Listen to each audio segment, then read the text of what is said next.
I like those interviews. I don't like the ones when they be like, send whatever questions you want us to talk about and don't talk about. No, ask me everything. All right. So we all the way live. Testing 1, 2, 3. Okay. All right. So we are here with Mr. Sean Wright, the author, the screenwriter. You do everything. You do a little bit of everything. That's right.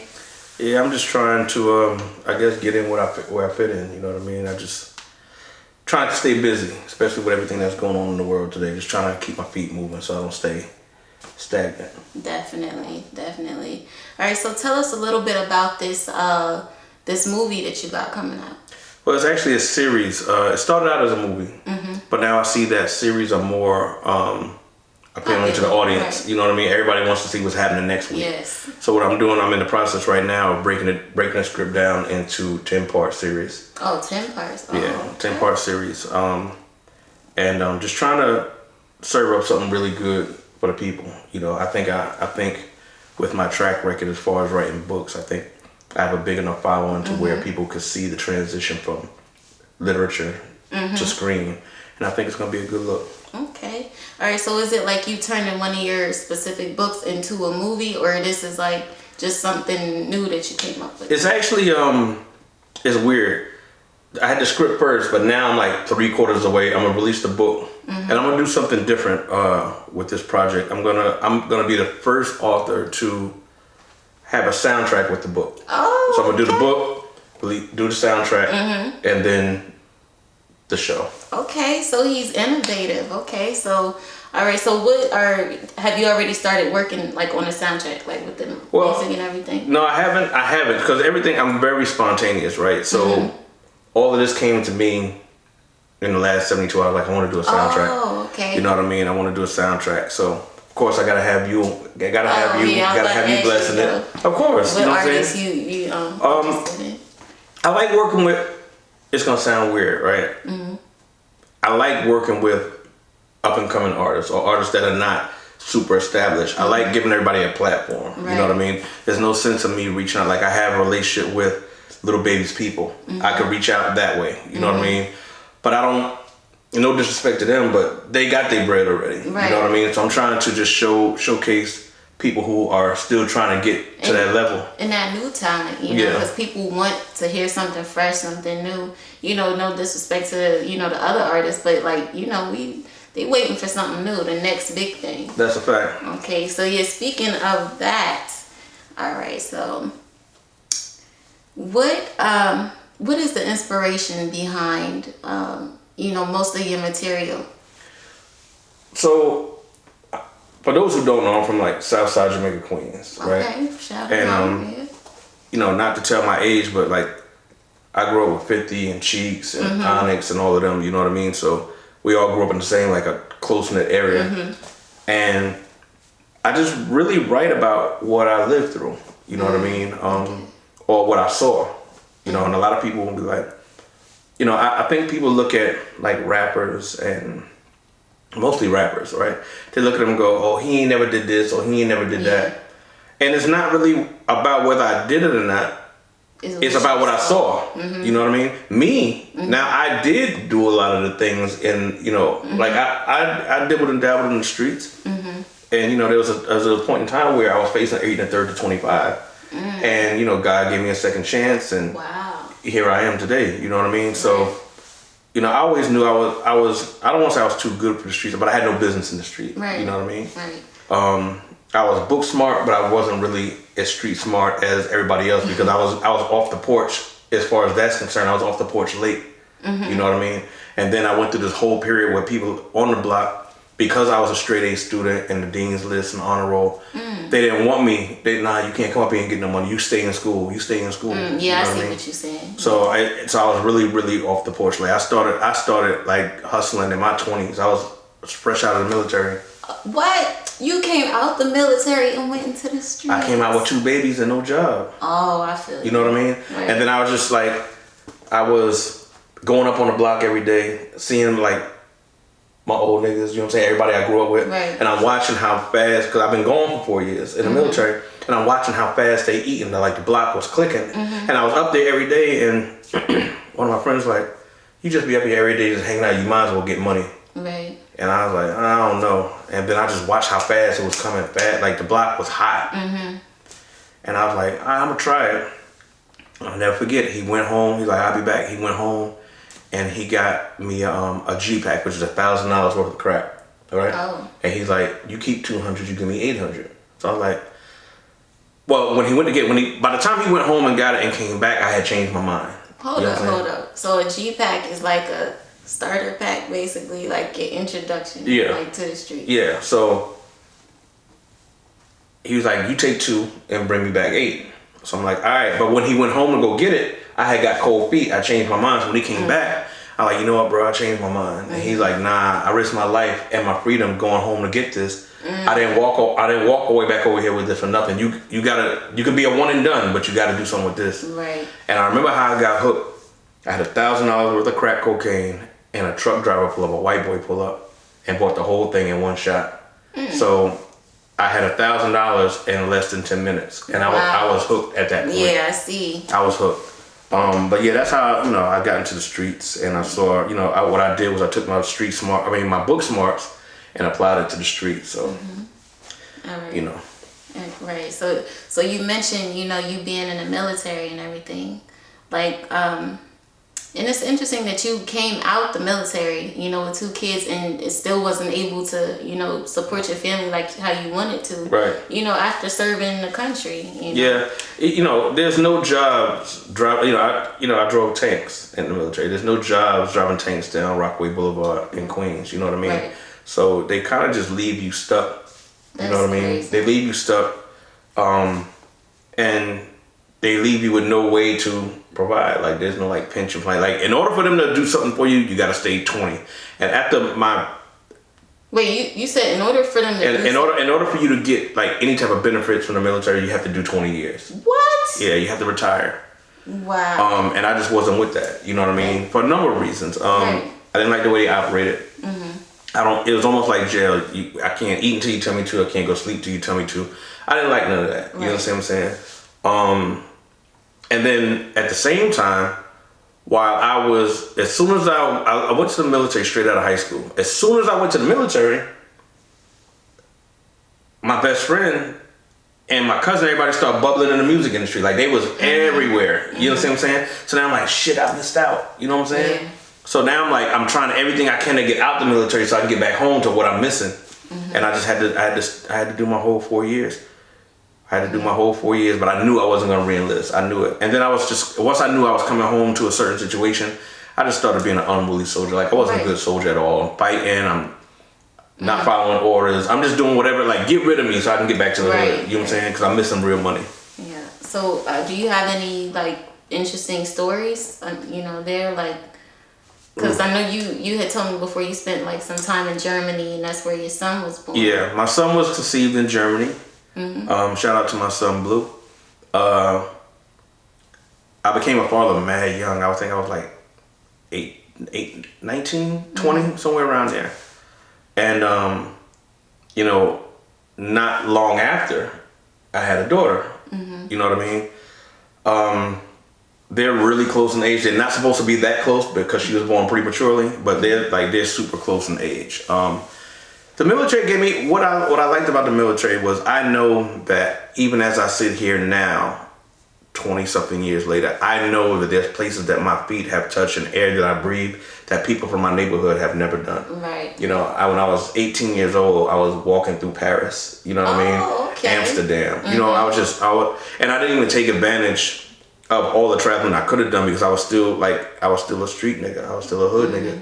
And they because you're in the military, you can go here for free and you can go there for free and blah, blah, blah. And I was like, I don't want to do none of that. I just want to chill in my barracks and I want to drink and play Nintendo. That's what I want to do. You know what I mean? Oh, yeah. So I didn't really, I was late to the party with traveling the world and, on the military's dime. Yeah. So, but, I came home, jumped in the music game and was doing really good. I worked with a lot of people. I worked with Devontae from Jodeci for almost a year. I'm trying to find him. Me too. He owe me money. Oh, yeah. Well, two different reasons. I'm like, this man was a musical genius. Like, where is he at? No, I shouldn't say Devontae owed me money. Let me stop saying that. Devontae, it was. I'll say I never got paid for the project. I'll say that. Oh well, what project? Like what happened?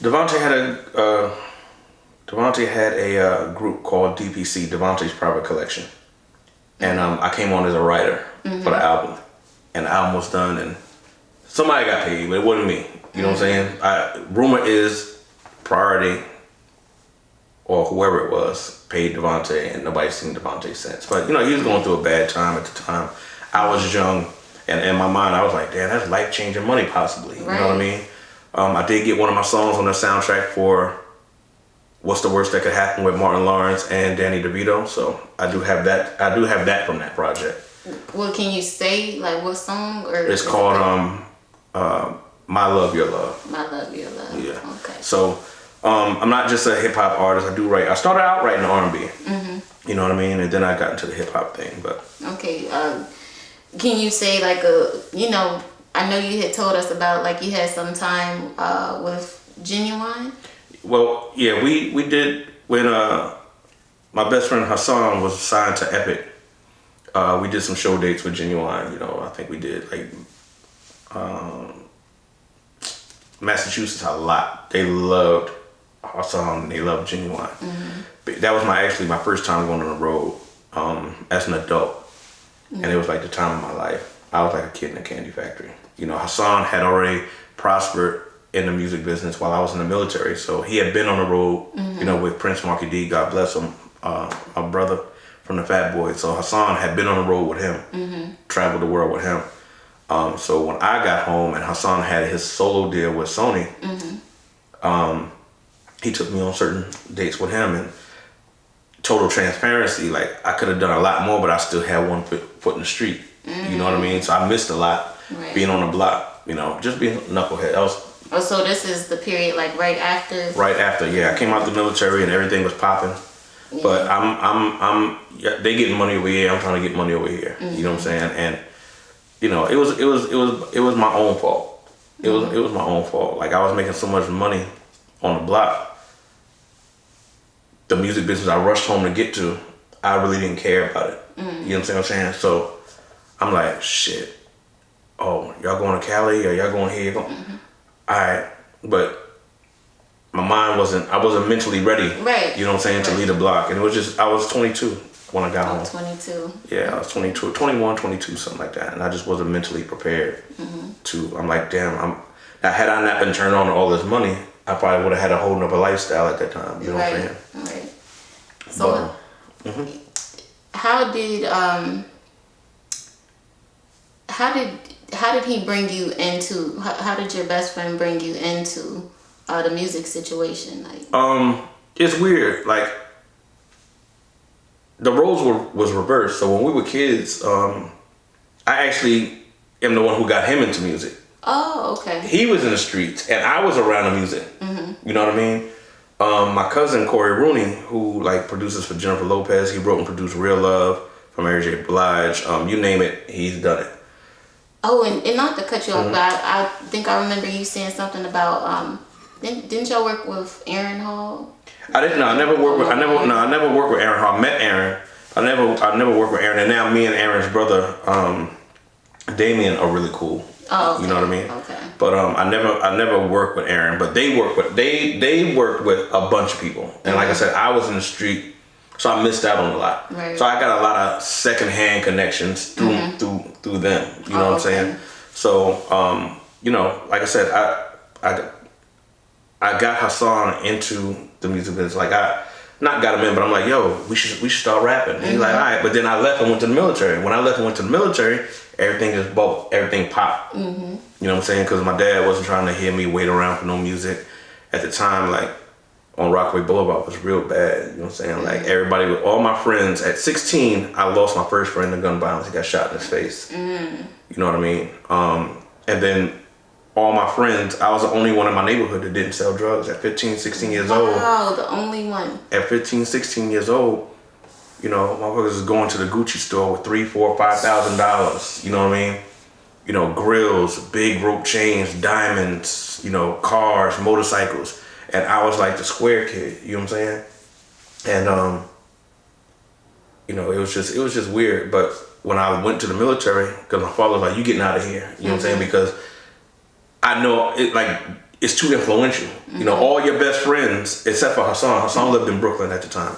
Like all your best friends that you grew up with, everybody's a drug dealer. Right. And it's not gonna be long before it happens to you. Right. So you getting out of here. Yeah, so I'm like, all right. It's way too easy to be. Yeah, it was way way too easy. You know what I'm saying? Yeah. But I came home. So when I got home, I just fell right back into it. So I was like, yo, this is what's going on, whatever. And it's like I never left. And shout out to Hassan. He yo, come on, we going here. We going to Boston, or we going whatever. Or come to the studio. I'm working on my solo album. That was fun. That was a whole experience. You know what I'm saying? Yeah.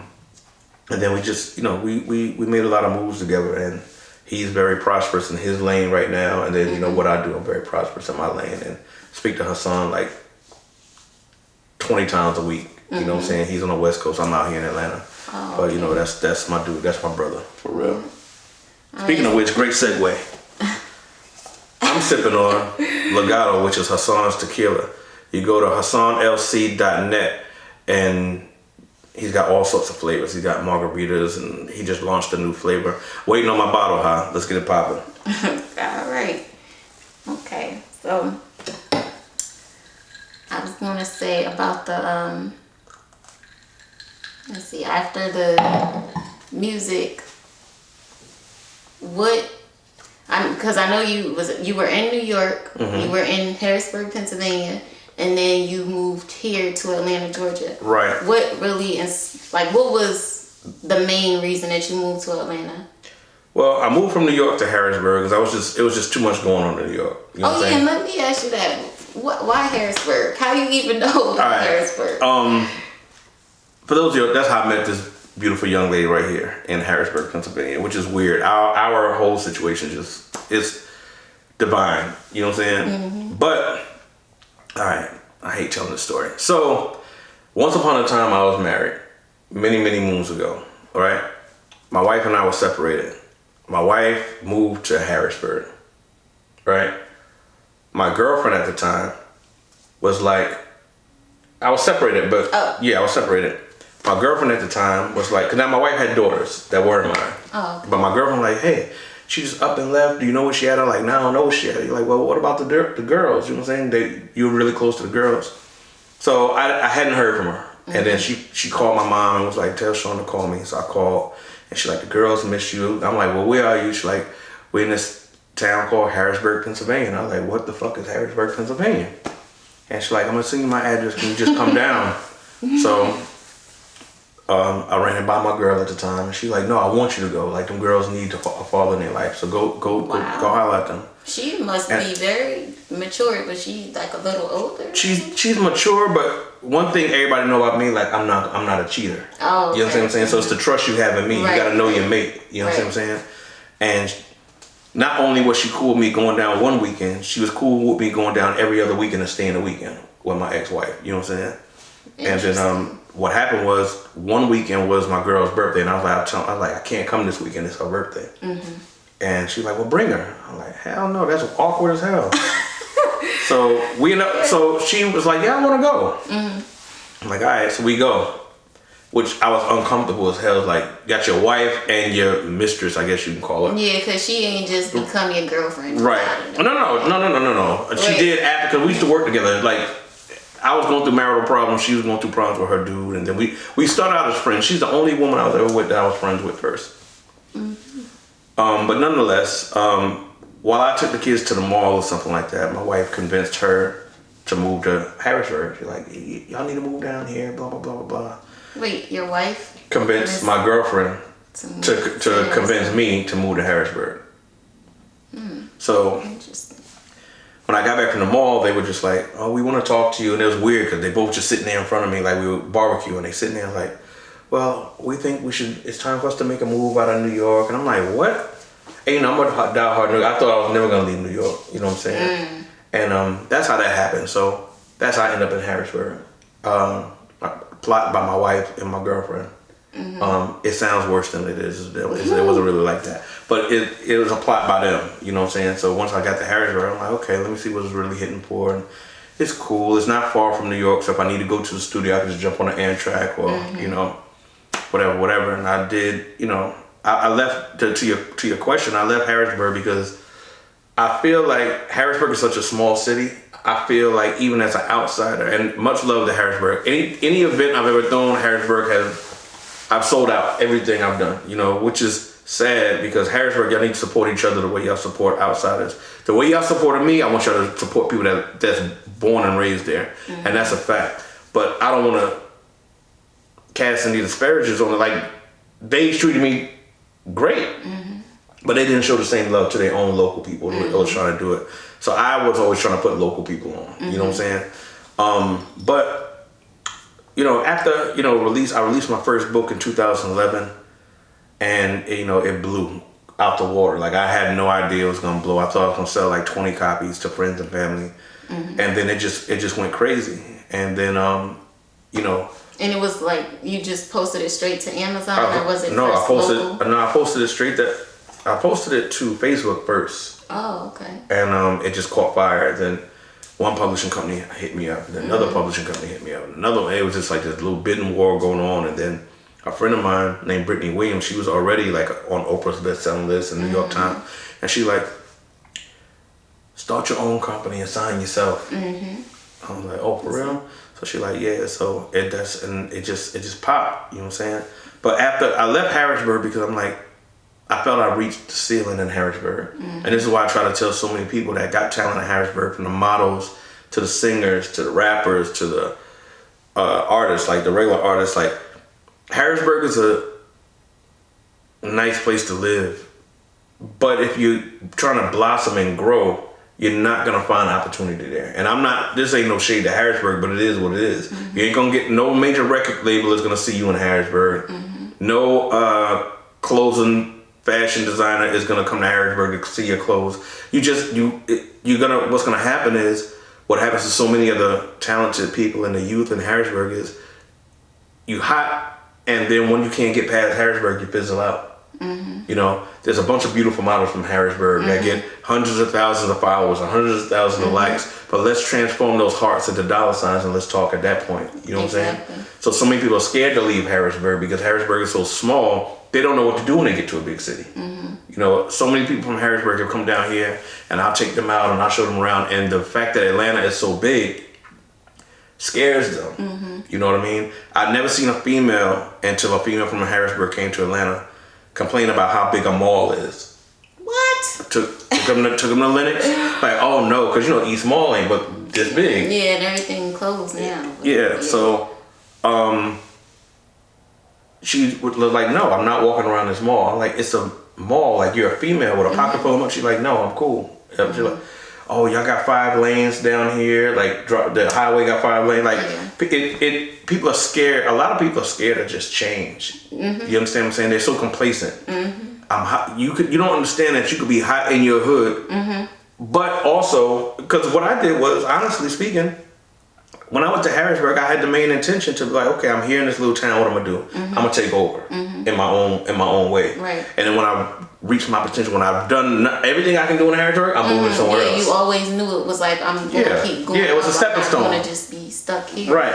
And then I woke up one morning in 2013 and said, I'm moving to Atlanta, and that's what I did. 2 weeks later, I was in Atlanta. That's what's up.